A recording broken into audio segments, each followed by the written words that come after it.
Welcome to the New World Order Showcase Podcast. Your host, Jill Hart, the coach's alchemist. Couldn't be more excited to have you join us today. On this podcast, we celebrate the champions of change, the up-and-coming life, health and transformational coaches who are fearlessly stepping forward to make a difference in the world. Get ready for inspiring stories, practical tips, and powerful moments that will motivate you to make a positive change in your life and those around you. We're happy to have you join us on this incredible journey as we dive into the world of life, health, and transformational coaches who are lighting up the path towards a better tomorrow.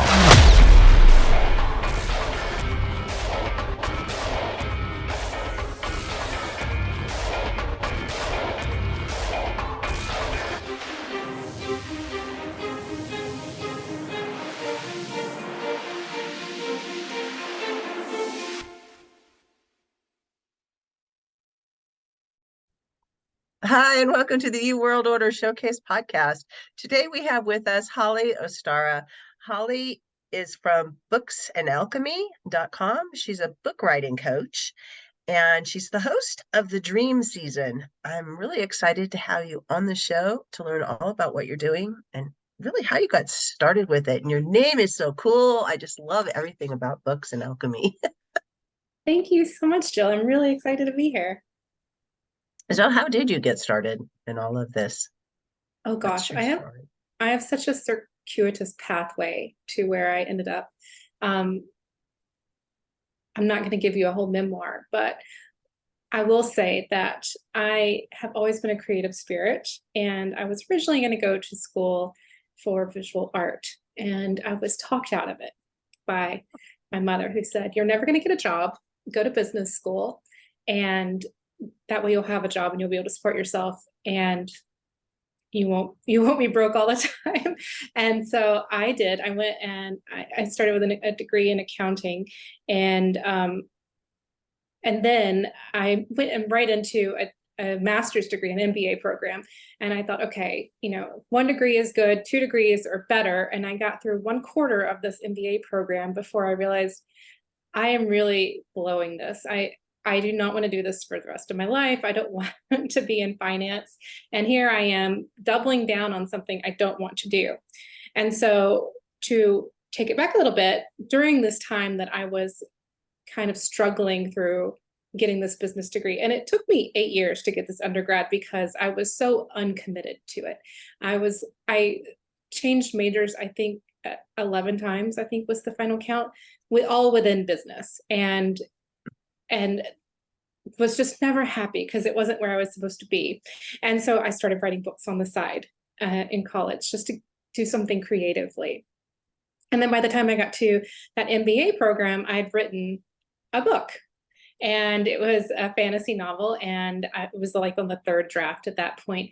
And I thought, I already have a degree in business, so hopefully I'll be able to get a job with this. I'm going to go do something I want that's fun instead. And so I switched my graduate program to a publishing program instead.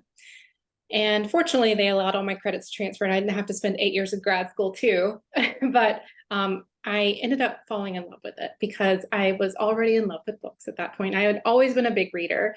I had just thought that my creative outlet was visual art. And then I got to a point in my life where I thought, this is a lot of cleanup. I don't want to use turpentine every single day of my life to clean my brushes. So this is something I can do that doesn't take as much out of me to actually be creative.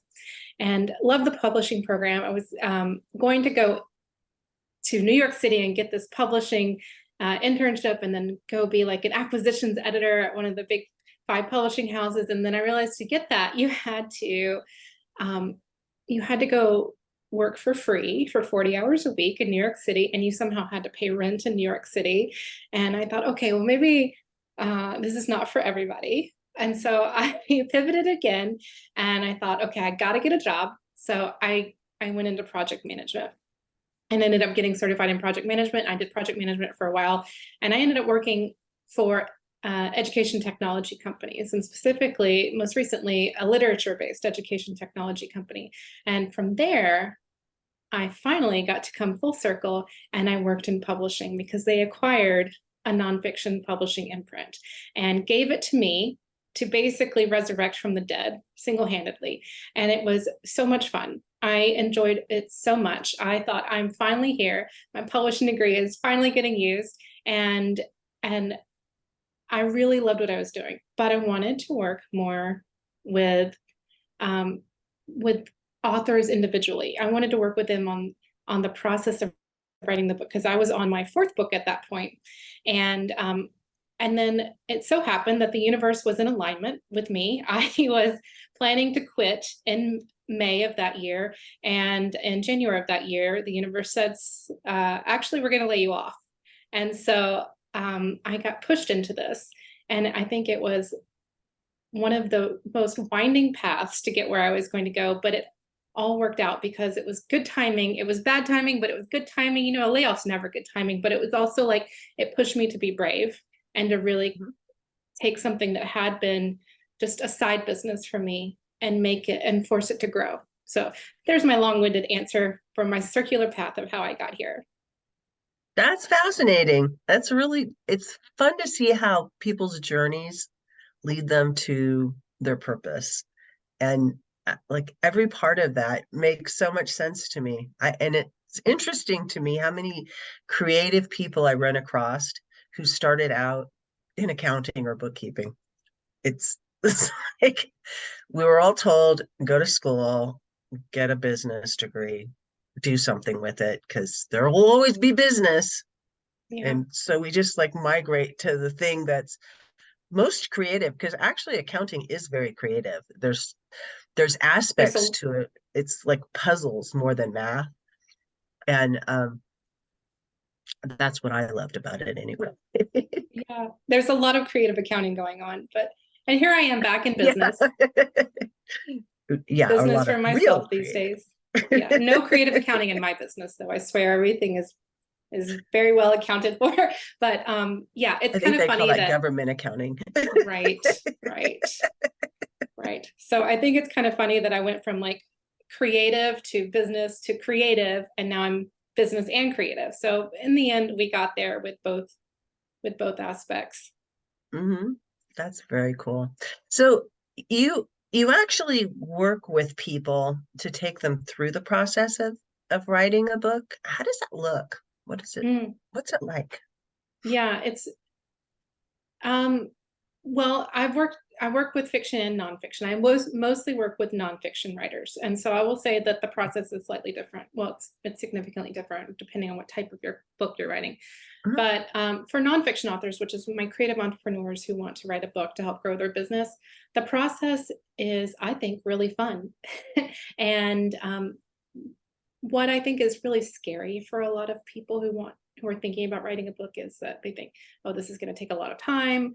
I don't even know what to write about, or my English teacher told me I'm not good, or I don't think I'm a writer. And the process kind of overturns all of those beliefs. So one of my core beliefs as a book coach is that nonfiction books are not so different from fiction books. And I started writing fiction. And when I wanted to start writing nonfiction, and when I wanted to start working with nonfiction authors, I started looking at the two types of books, because I mostly read nonfiction these days. So my data gathering is actually mostly nonfiction. And I started looking at how these books, the good books, the books that get 5 stars and the books that go to bestseller lists, what about these books is core. And I found that they are quite similar in how they are written to fiction books, excuse me. And the similarity is in the narrative arc, of course. So nonfiction books, you think you're learning something. It's a how-to book. It's a professional development book. It's a memoir. It's a process, learning a process, or it's something academic. And you think this is very maybe stodgy. This is very factually driven, or this is very salesy. And versus a fiction book, which is you're hearing a story. You're following along with a story, a journey, a character is going on a hero's journey or a heroine's journey. And That's true also for nonfiction. The difference is that for nonfiction readers, they are the hero or the heroine, and you're taking them on the journey. So they have the quest and they go through the hurdles via you telling these mini stories within while you're teaching, and they come out at the other end of this quest having like overcome the villain or whatever, and the villain is like whatever problem they're trying to solve or whatever topic they're trying to learn more about. And so to try to generalize this, nonfiction books have what I term purpose points instead of plot points. And there's 5 main ones. And each of these purpose points takes your reader step by step through this narrative arc that teaches them, educates them, motivates them, and inspires them. That is fascinating. I love how you broke it down. Do you know who Alex Hormozy is? I'm just going to back up for just a second. The name is familiar. He runs acquisition.com. Yes. Oh, yes. Yeah. I listened to his podcast. Just did a book launch. He's got like a 3, I think, or maybe 5-part. I know there's at least going to be 3 books in this series. But as you're talking about all of this, I'm thinking about how he writes his books. His books are almost a sales letter, but they suck you in. And he's just like cutting edge on some of this stuff that he's doing as far as like book promotion. He did this huge promo to launch his last book based on the first book that he wrote. But when you read his books, it follows the arcs that or the points that you're talking about. And I could see how that it's like a good sales letter. It draws you in and takes you through the journey, and you are the star of the book or the sales letter, and it's how well you can make that happen. That's Yeah. So thank you for jogging my memory on his name, because I was actually listening to he put the book out in audio book kind of on his podcast, and I listened to like the first 3 parts, and then I have a 5-year-old, so when I'll get to listen to the rest is for a debate. But but I listened to the first 3 parts, and I can tell you, I can point out to you what he's doing and hitting his story. So he tells the story of his rise and fall, basically, of his business and all the hurdles he's overcome in pieces that kind of take you up a mountain a little bit, a few steps up, and then you fall back down, and a few steps up and you fall back down, and a few steps up. And that creates the tension that keeps the reader turning the page. And as they're turning the pages and as this tension is created, he's teaching like point 1, 2, and 3, which he reiterates. And then he tells another part of the story and then reiterates it again. And because you're so into the story, you're also learning it. The story helps you absorb as the reader the lesson and helps you as the reader go on the quest. He did a great job. Yeah. He had the backstory of how he wrote it that he gave to people that went to his live presentation. And it's really fascinating. It's like he spent so much time working on this table of contents because that was how he hung the whole story. And the drawings that he does, I mean, you can't see them on the podcast, but in the book, it's almost like a kid's book because his hand-drawn characters are stick figures, but they're unique to him. And they help you remember key points that he has in the story. This isn't about him, but it's about you. And I just was like, that is so fascinating that you're talking about these things, because I could see a real life example that a lot of people are familiar with that they could watch and maybe work on it themselves if they're interested in writing a book. You were starting to tell me before we started recording about your podcast, The Dream Season. How does that relate to books and alchemy? And And we do need to talk about alchemy a little bit. Yes, we definitely need to talk about alchemy. So the dream season, I've got 10 episodes, so it's still fairly new. And it was born from my need for creative outlet. And another way to connect with people, because I'm definitely a nesting kind of person. I love to nest and connect and snuggle, I guess, with everybody I meet, not in a weird way. But the dream season is about one of the experiments I did. I'm kind of an experiment person. This is where we kind of get into the alchemy. And in fact, my newsletter is called The Book Lab, where I love to do experiments. But it's one of the experiments I did on trying to live more in tune with the seasons and not going overboard with it. Like, I'm not changing out my entire front door decorations, like with double layered floor mats and like scarecrows and stuff, like here in the autumn. But it's more like each season has a different energy to it. And we as human beings, we just kind of inherently feel that. Just like a bear and feels that it needs to hibernate in the winter, we also feel this need to kind of go inwards and rest and rejuvenate and reflect. And when you try to work against these energies, it makes it a lot harder. And I've noticed that, for example, if I try to write fiction in the summer, I will burn myself out to the point where I can't write fiction for like another 12 months, maybe.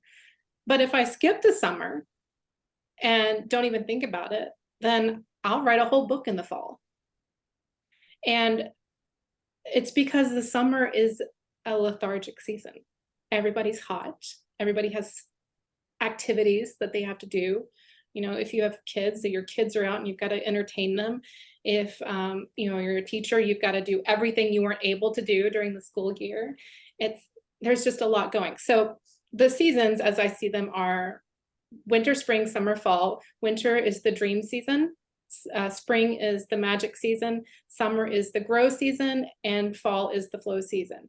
And what that means is, in the winter, you dream up all these big ideas that you're going to have for the next year, your projects, your goals, everything. And that aligns, right? We all do New Year's Eve resolutions or something. Well, some of us do, and some of us are like grumpily against it, which is totally fine too. I am one of those people. We use winter for that kind of like thinking phase where we're just dreaming up what's coming next and what we want to accomplish. The spring, we get this huge burst of energy, and we're all like spring cleaning with like, while we're listening to an audiobook, while we're launching a new program, while we're like, I don't know, starting a new yoga challenge or something. And that we somehow have the energy for all of these things at once in spring. Then summer hits, we need a break again. So we've had 3 months of work and we need that break in the summer, and it's kind of coasting. And I call it the grow season because you've already planted these seeds in the spring. All you gotta do is a little bit of watering and it keeps them going. Don't mess with it. Just let it ride for a little bit. And then in the fall, you get another burst of energy. And you see that especially in the book world with like NaNoWriMo in November, the National Novel Writing Month. People can just like turn out 50,000 words of a book in 1 month, which is great. And if you do that in June, they also have Camp NaNoWriMo, and it doesn't get nearly as good results from what I've seen. So that's what I think about the seasons. And the podcast is about these, like how it's kind of a different tip each time about what we could do for the current season we're in to maybe align, and some interviews with other creative entrepreneurs and what they're doing and how that helps you align. I love that. I love that a lot. And I'm really big on seasons in life. And it's not just like the winter, spring, summer, and fall seasons. There's also seasons in your life. There's the childhood season, there's the teenager season, there's the getting started with your life season. And then there's, the family season, and then there's kind of the after family season. That I didn't actually even know that was a thing until I got there myself. It's like there's a whole nother life after kids. And a lot of people, if you have kids young, that it usually hits around 40, 45. if you have them when you're in your 40s, like I did. It doesn't hit till you're 60. But they, and even like with infants, when you have infants, when you're in that season, it may seem like, oh God, this is going to be forever. I'm going to be carrying this child around with me for the rest of my life. I'm never going to be able to put it down. But that time passes and relatively quickly. And then they're like, no, don't hold me. And they did the Jello body thing. You can't possibly pick them up. You wonder how they become lead overnight. But seasons are great in terms of keeping track of what's happening in your life, but knowing that there's another season coming. It's not like you're stuck in it. And I think with your dream season, in terms of writing, I can see how that would be really helpful for people, not only planning where you are, but planning on what you're doing. Yes, those are all excellent points. And as you were talking about the baby season and them turning into Jello and lead, I was just thinking of my morning getting my 5-year-old to kindergarten. Yes, there are seasons for everything, seasons for your business, seasons for your life, and when you apply them to, business or to writing a book, I think it changes everything. It makes, I think, for like my example of like, I can't write fiction in the summer. I don't even try anymore. I mean, after several failed years, you learn from this, and this helps to create those rituals. And I think that that's part of the alchemy of it. So why did you call your business Books and Alchemy? What led to that title? Well, I am a fantasy reader at heart. I read mostly nonfiction these days, but fantasy has always been my first love. And I love magic and I love transformation. So to me, when I created the brand name, it was both metaphorical and literal, in that, well, kind of literal, literarily literal. Metaphorical in that alchemy, if you look at like John Dee and all the historical real alchemists like Paracelsus, they wrote it in a way that people kind of read this as, oh, this is a real thing. They're actually trying to turn, base metals into gold. And if you look at it the other direction, these are metaphors for growing as a person, like enlightenment, their version of enlightenment. And the way I see it is that writing a book, even if it's not your quote unquote magnum opus, which is the great work in alchemy, like turning lead into gold, even if you're not doing that, you are still creating transformation in yourself. And by creating transformation in yourself, you get closer to being able to create something that will leave your legacy. So I believe, and I've seen this in action, that when people write books, when entrepreneurs write books, when coaches write books, they learn even more about what they're doing, and they clarify what they're doing even more, taking it closer and closer to being gold for themselves and their clients. So I think that every book is life-changing because the person who writes it is being subtly changed at the very least, and more likely changed at a more profound level just through the act of writing the book. So that in itself is an alchemy. And eventually you are also going to create alchemy for readers, because they are going to be transformed by what they read. I love that. Yeah, I can totally relate to it. And I just like, we were talking earlier that books to me they're kind of sacred.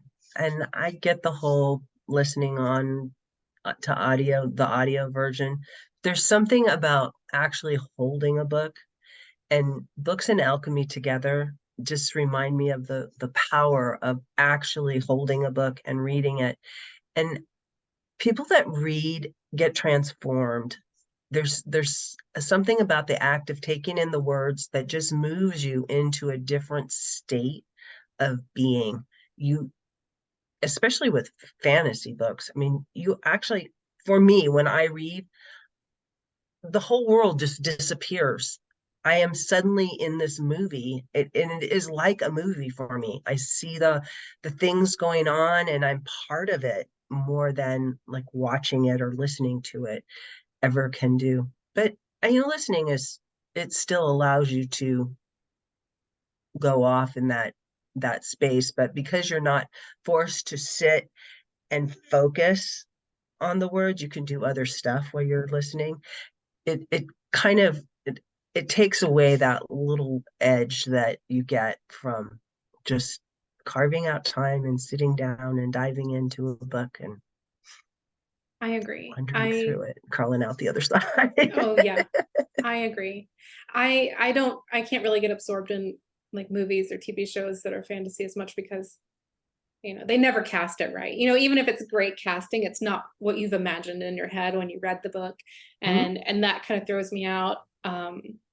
Although I can enjoy it, I can still enjoy it, but it's just not as absorbable to me. And then audiobook, I agree. I can get more absorbed into it, but I get the most when I'm actually physically reading. But I will read different formats of books for different types of books. Like I'm more likely to read fiction on audiobook if it's, like long fiction, because I can listen and kind of read at the same time on a Kindle, but for nonfiction, I always get paperback or hardback because I need to see this. I need to see the words to absorb the information. And I think a lot of people are that way. You used to absorb things differently. Mhm. Are you the kind of person that remembers things on a page?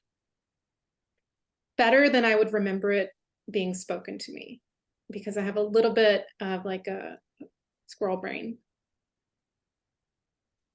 I'm kind of that way too. It's like I know when I was in school, I would read things and I would remember where they were on the page, and if I could remember where they were on the page, I could remember what they said. Oh, that's perfect. That's like a It- mind palace in your textbook. yeah, yeah. I, I do that with other things too. Like if I take notes, if I remember where on the page I put the note, I can find it again, or I can remember what it said because I can picture the page. It's it's bizarre. That's And some awesome. people can do that and some people can't. I just was wondering. I think that's probably why I really enjoy reading actual books because Mm. they like stick with me for a long time, especially a really good book. I'll remember it for years and years and years. So what are your biggest tips for people who think they might want to write a book? Hmm. The first tip is to not be scared. It can be really scary, and I know that's such a vague tip, but let me just kind of expand on it a little bit, because you hear "don't be scared" and you're like, okay, duh. But that is something that I see so much, as people say, "I don't think I'm gonna have time to do this," or "I what if I put myself out there and everybody hates it, or I get terrible reviews, and my rude sister-in-law like mocks me about it every Thanksgiving," or like, what if nobody reads it at all? Or what if nobody buys it? These are all real fears, but they're all overcomable fears. And so the first thing I tell anyone is just don't be scared, because you just have to start writing. You have to start writing. There is no book unless you write it, or hiring a ghostwriter unless you hire a ghostwriter. There is no book. And so just put it down on a page, or a document, and don't think about putting it out into the world yet. Just think about getting your thoughts down. And once they're down and they're this big jumbled mess of thoughts, then you can start like figuring things out and putting things where they go. That is if you've already started writing. That's not how I would do it with my clients. I would not tell them to just do that. But for people who are just scared and just wanting to do it, just Mhm. get something down on page, and then don't worry about anybody looking at it. Don't worry about if it's going to sell or not, because that doesn't matter yet. The second thing I would say is that you need to develop a ritual or a habit of writing. And It can be 5 minutes a day. You just need to get that muscle memory in. It doesn't have to be good writing. It could be journaling every day. It could be writing a gratitude list. It could be writing, what you see out the window, like 5 sentences. And that's it. You just have to get this muscle memory in of putting your thoughts into words, because the way we think, the words in our brain, we think we're thinking coherent thoughts, but if you kind of stop and really like get meta with what goes on inside your brain, you'll realize that you don't really think so much in words all the time. It's like images, vision. Well, for most people, I think images and visuals and a word here and there, maybe a piece of dialogue here and there, something you wish you'd said when you had that argument with like the cashier or something. I don't know. But it's not coherent really. So you need to have this muscle memory practice of putting sentences down in some sort of narrative structure. And you can just write just like the old high school and college essay style. Here's my thesis statement. Here's one supporting argument, and here's my conclusion. My thesis statement is, it's a beautiful day today. My supporting argument is, I saw the sunrise and it was pink, and now the leaves are turning. And the concluding statement was, I hope I have more days like this. It's really that simple. And then you do that every day and you create that ritual. Yeah. And so what do you have to suggest to people if they've written a book and they want to publish it? What? So I work with people who want to either. So either traditional publishing or self-publishing. My preference is self-publishing. I just think that it's a better bang for your buck and more creative control. But I understand that some people have different reasons for wanting traditional publishing, and I support that and I help them do that. So if they want to publish their book, first you need to know what you want. Do you want to do traditional publishing or do you want to do self-publishing? Because they're very different. You have, X is required for this and Y is required for this.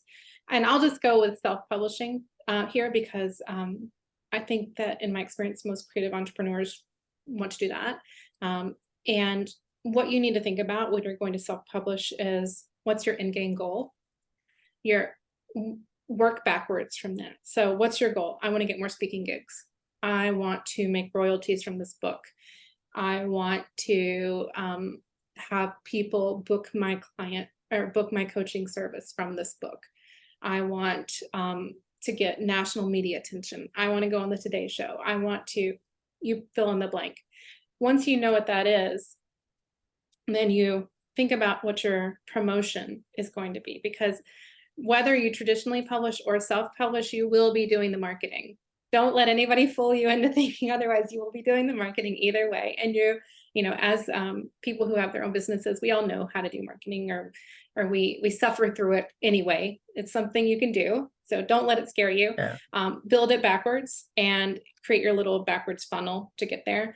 The publishing aspect for self-publishing is you're going to need to have the document itself, the manuscript.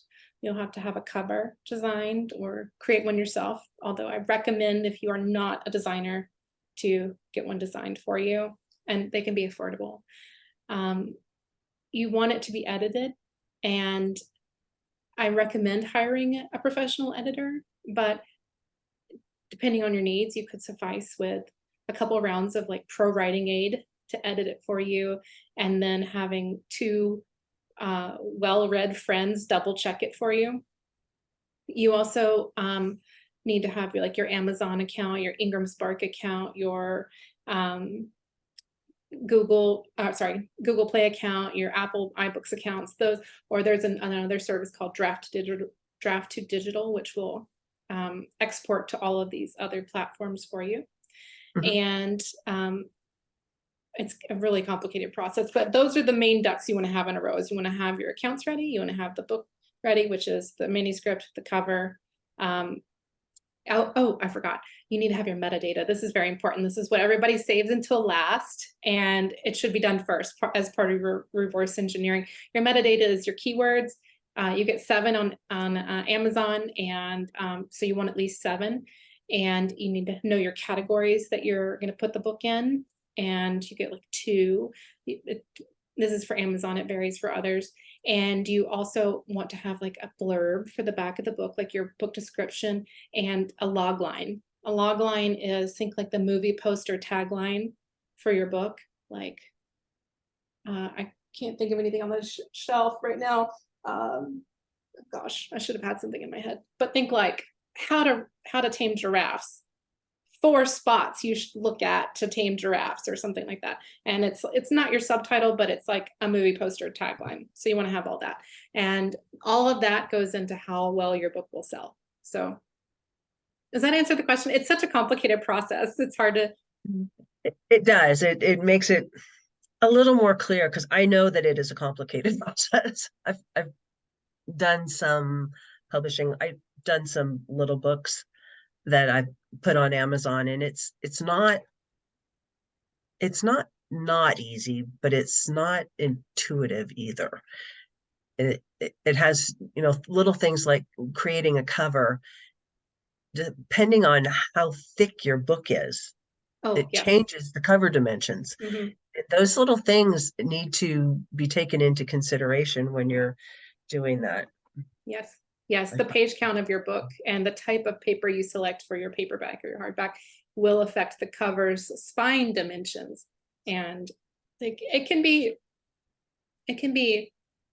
scary if you haven't done it before. I do help people with publishing if they decide that they don't want to just involve themselves in that. But it's also something that you can do. So don't think that just because it's a complicated process means it's an impossible process. It's not. You can do it. And it's definitely better if you have somebody to help you. Like hiring you would be like a good idea. I personally agree. I'm biased, but I personally agree. I do want to talk about your writing ritual tracker, and I want to make sure we get that in there. So you want to tell people about that and how it helps? And so if you are trying to establish a writing habit, or you want to establish a writing habit because you want to start writing a book, I have a writing ritual tracker that I think is, personally, I think it's the most awesome thing ever. It is so delightful. What it is it's a, you can think of it as a template, but it's more like a little database where you can input, what you did today. I wrote 500 words. And then you can put in like how you felt about it. Like, I felt great. I felt okay. It was a struggle, things like that. And these are like options for you to choose from. And then you put like the time of day you wrote, like I wrote in the morning, afternoon, night, evening, and any external factors like in a noisy coffee shop, or laying in my bed with my laptop, or if you are a person who menstruates, I was menstruating, or I was like somewhere in my cycle, just things that could affect your energy, your mood, and your creativity. You can put them in there. And once you've started collecting this data, like maybe a week so of it, you can start filtering and sorting, and you can begin to see patterns of what's working and what's not. So for example, when I first started using it, I was tracking for about 2 weeks, and then I started like filtering it and sorting it. And I realized that, much to my surprise, I don't write well in the evenings. And that's when I'd been trying to do it, and for years. And like I managed to write a whole book in the evenings after my daughter was born. But when I started like tracking like my feelings about writing this book and how long I worked, like 2 hours and getting 500 words written versus maybe in a morning, I wrote for 30 minutes and got that same 500 words written, and I felt better about it. I realized that my ritual was all wrong, and I had to change that if I wanted to not burn myself out. And that's something that is so near and dear to me, because I'm a Capricorn, and I will just have 35 projects going at once, and I will burn myself out and smile while doing it until like I realize like, oh, I'm on fire, and then I have to crawl my way back up. And so this allowed me to change that before I started burning myself out again. And I think it's really helpful. I think, if you are definitely the type of person who likes to mix a little bit of science with a little bit of woo, maybe, and you like to have a little bit of data backing up your intuitive decisions, it's perfect because you can see this data and you can say, yeah, I do actually realize I write better in the morning, but I don't actually want to write in the morning, so maybe I'll try mid-morning instead. And then you can kind of mix that intuition with the data. And I think it's great. So that sounds amazing. You just, even if you're not writing a book, just to use it for, if you're a blogger or if you're trying to do something that's creative, requires you to put something on paper, tracking how you're feeling at that time and how long it took you and how much you got done. That's kind of genius. thank Really. you. I use it for other creative work too. So I've recently started doing that, and I know some people are using it and not writing a book and still finding it useful. So yeah.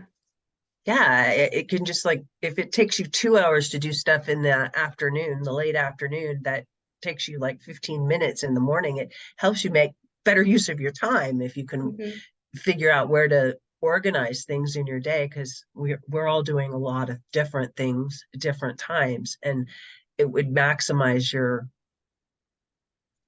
the time that you have to get the most done the most efficiently, and make you feel good at the same time because you're tracking how you're feeling when you're doing it. Yeah, I think so. And don't let it scare you if you're afraid of like tracking. It takes like 2 seconds. It's all like drop down, you don't have to do a lot of typing. It's just click. Yeah, I love that.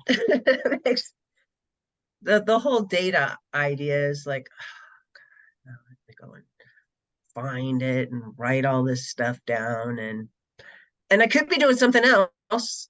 So I'll probably go do something else instead of doing that. So if you make it so easy, and it's just like a couple clicks, and then when you're looking for the data, it's all there in one spot. So it makes it easy and convenient. So how do people get in touch with you? Well, you could listen to my podcast.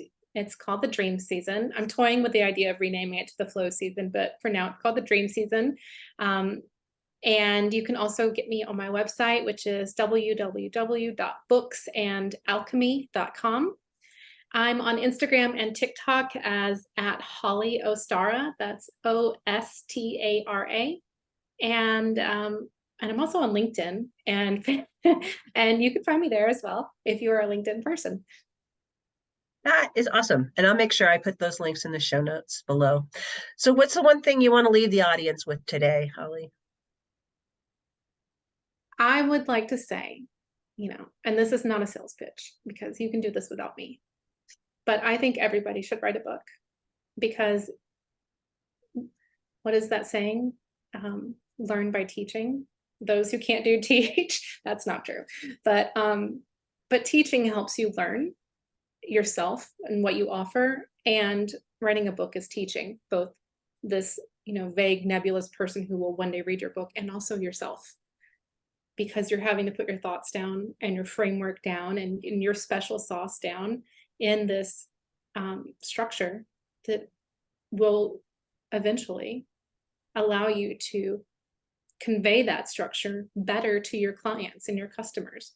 So even if you never plan to publish it, even if you have no interest in being an author, I think that you should write a book. So that's what I'm going to leave you with, is to think about what you could do to maybe make that happen. I agree with you 100%. Like I said, I have written some books, and you just get so much clarity about what it is that you're trying to say in the process, even if you start with just putting a bunch of words on paper. Yeah. Usually my method. I hate staring at a blank page. So thank you so much, Holly, for joining us. It has been an honor getting to chat with you. You as well. Thank you so much, Jill. Thank you so much for tuning in to another empowering episode of the You World Order Showcase podcast. We hope you've enjoyed hearing from our incredible life, health, and transformational coaches who are making a profound impact on the world. Remember, change begins with you, and you have the power to transform your life and the lives of others. If you want to take that next step and unlock your true potential, visit thecoachesalchemist.com, where you can find the 3 ways we can help you for free to spin your talent into gold with clarity, a system, and a plan. Don't forget to hit the subscribe button so you never miss an inspiring episode. And if you enjoyed today's show, we'd greatly appreciate it if you could leave us a review on your favorite podcast platform. Your feedback means the world to us and helps us reach more people with our positive message. Stay connected with us on social media for updates, behind-the-scenes content, and upcoming guest announcements. You can find us on Facebook at the U World Order or simply visit thecoachesalchemist.com.